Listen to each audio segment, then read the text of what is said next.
आइए जानते हैं आज की कुछ प्रमुख अंतर्राष्ट्रीय खबरों को। पहले एक नजर आज की हेडलाइंस पर। नागपुर में पीएम मोदी बोले, देश को शॉर्टकट राजनीति नहीं, सतत विकास की जरूरत।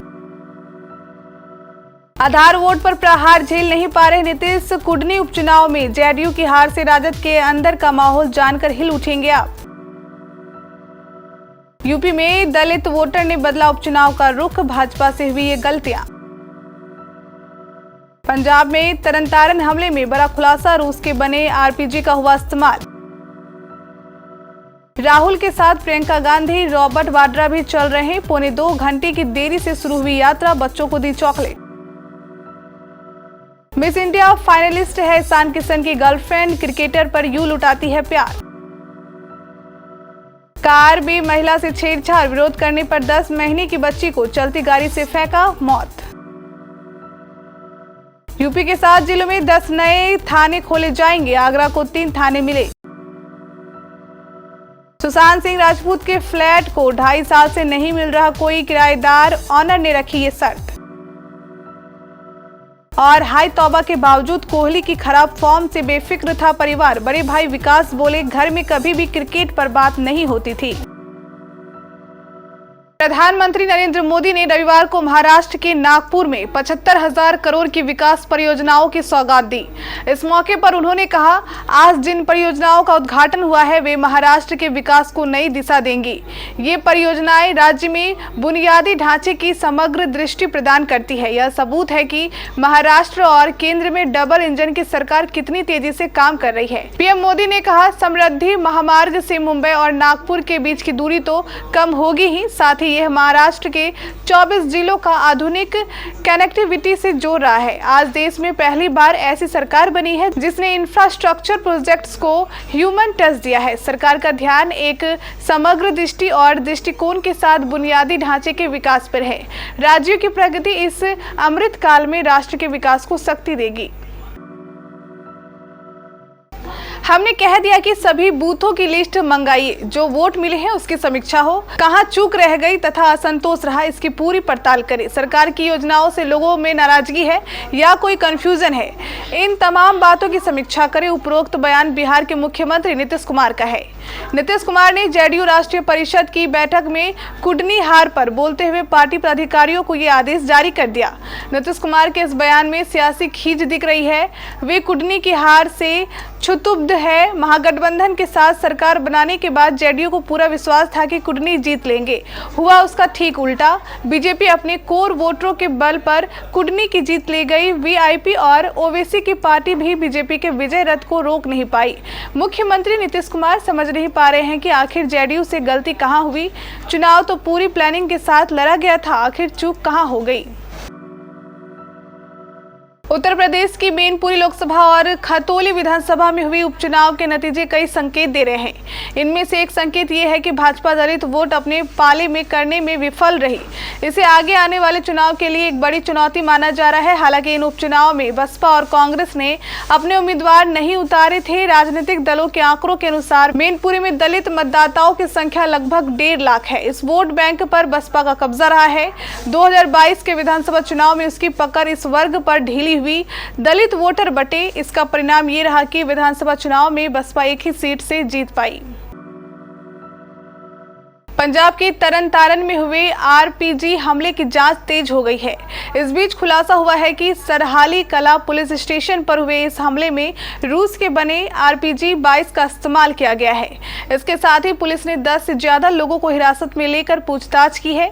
पुलिस ने जिन संदिग्धों से पूछताछ की है उनमें अमृतसर से 3 और तरनतारन से 2 संदिग्धों को पकड़ा गया है। इसके साथ ही गोविंदवाल साहिब जेल में बंद एक कैदी समेत 9 अन्य लोगों से पूछताछ की गई है।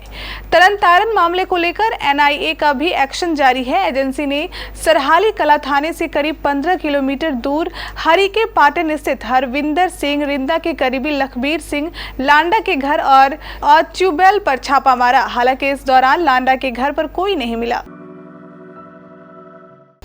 राजस्थान में भारत जोड़ो यात्रा के दूसरे चरण में रविवार शाम को राहुल गांधी के साथ प्रियंका गांधी और रॉबर्ट वाड्रा भी चल रहे हैं। राहुल गांधी की यात्रा का इवनिंग फेज 1.25 घंटे की देरी से शुरू हुआ। पावरी रेलवे क्रॉसिंग से यात्रा लाखेरी तक 6.5 किलोमीटर का सफर तय करेगी। इससे पहले सुबह के फेज में राहुल अचानक हाईवे किनारे बने एक घर में घुस गए।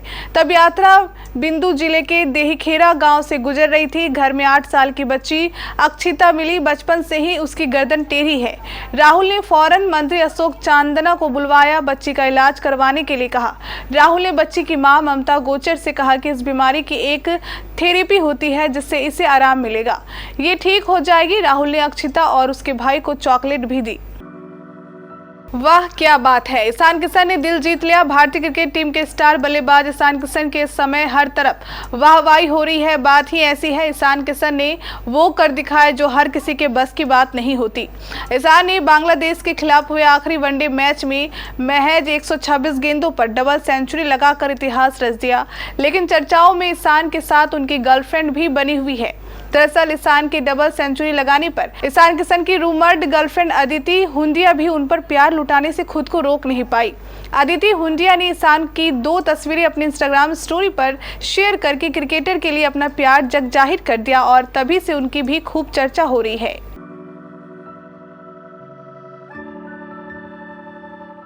महाराष्ट्र से गुजरात जा रही कार में बेटी के साथ बैठी महिलाएं से यात्री ने छेड़छाड़ की।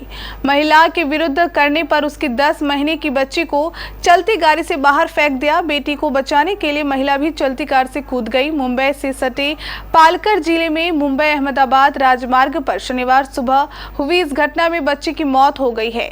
वहीं महिला के सिर में गंभीर चोट आई है। पुलिस ने कार चालक को गिरफ्तार कर गाड़ी जब्त कर ली है।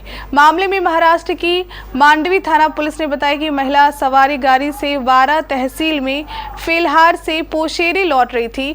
महिला के मुताबिक उसी सीट के पीछे बैठ व्यक्ति उसे बार बार गलत तरीके से छू रहा था।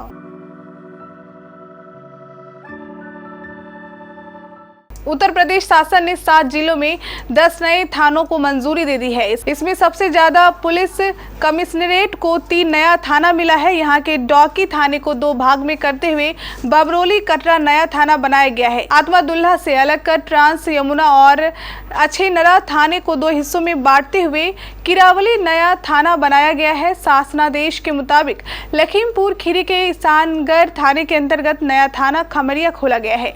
वहीं खीरी के ही सदर थाने से अलग करते हुए शारदा नगर को नया थाना बनाया गया है। बॉलीवुड एक्टर सुशांत सिंह राजपूत को गुजरे हुए 2 साल से ज्यादा का समय बीत चुका है, लेकिन उनसे जुड़ी बातें आज भी चर्चा में रहती ही हैं। 14 जून 2020 को उन्होंने अपने मुंबई वाले फ्लैट में कथित सुसाइड कर लिया था। इसके बाद इंडस्ट्री में शोक की लहर फैल गई थी। अब खबर है कि जिस अपार्टमेंट में मृत पाए गए थे उसको कोई किराएदार नहीं मिल रहा है।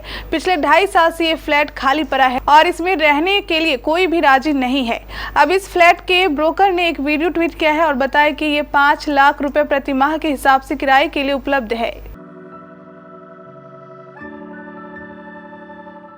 टीम इंडिया के दिग्गज बल्लेबाज विराट कोहली ने शनिवार को 1214 दिन बाद वनडे शतक जमाया। यह उनका 72वां इंटरनेशनल शतक है। कोहली ने 44 वनडे, 27 टेस्ट और 1 T20 शतक जमाए हैं। 34 साल के पूर्व भारतीय कप्तान को यह कामयाबी करीब 3 साल की घोर निराशा के बाद मिली है। लेकिन क्या आपको पता है कि जहां क्रिकेट जगत में कोहली की खराब फॉर्म पर हाई तौबा मची हुई थी, वहीं दूसरी ओर उनका परिवार उनकी फॉर्म से बेफिक्र था। यहां तक कि उनके घर में कभी भी क्रिकेट पर बात नहीं होती थी। यह बात विराट कोहली के बड़े भाई विकास कोहली ने कही। विकास ने शनिवार को बांग्लादेश के खिलाफ आए शतक के बाद एक न्यूज चैनल को बताया कि विराट के उस दौर को साझा किया जब विराट आउट ऑफ फॉर्म थे।